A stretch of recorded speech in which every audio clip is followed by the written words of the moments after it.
Programang ito ay rated SPG. Striktong patnubay at gabay ng magulang ang kailangan. Maaaring may masiselang tema, lengguwahe, karahasan, sexual, horror o droga na hindi angkop sa mga bata.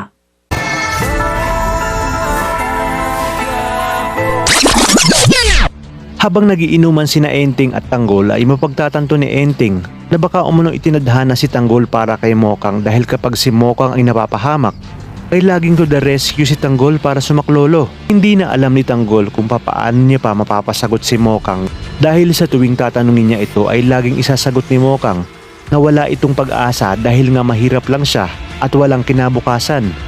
Ngunit sa kabila nito ay ayaw niya pa ring sumuko dahil seryoso nga siya kay Mokang. Sa pag-alis ni Enting ay makikita naman ni Tindeng na mag-isang umiinom si Tanggol.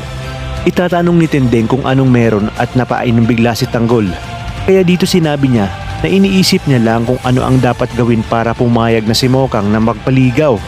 Ayon kay Tindeng na kung talagang may gusto si Tanggol kay Mokang at para mapasagot niya ito ay ayusin nito ang kanyang sarili at pag nagkaroon ng direksyon ang buhay nito ay siguradong sasagutin siya ni Mokang.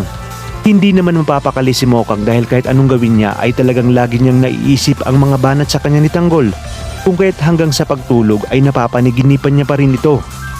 Sa kabilang banda, sa pag-uwi ni Rigor ay makikita niya si Tess na nag-aantay. Ano kayang gagawin niyang alibay para hindi malaman ni Tess ang nangyari sa kanila ni Lena? Idagdag pa dito ang kanyang pagkakasuspindi sa trabaho. Sa inyong palagay, tuloy na rin kayang mahuhulog si Mokang kay Tanggol na simula pa ng pagkabata nila ay hindi niya naakalaing mangyayari dahil parang mga aso't pusa nga sila kung mag-asaran. Kaya naman mga kapamilya, kapit lang dahil marami pa tayong mga dapat abangan dito lang sa bagong tinututukan ng sambayanan, ang FPJ's Batang Quiapo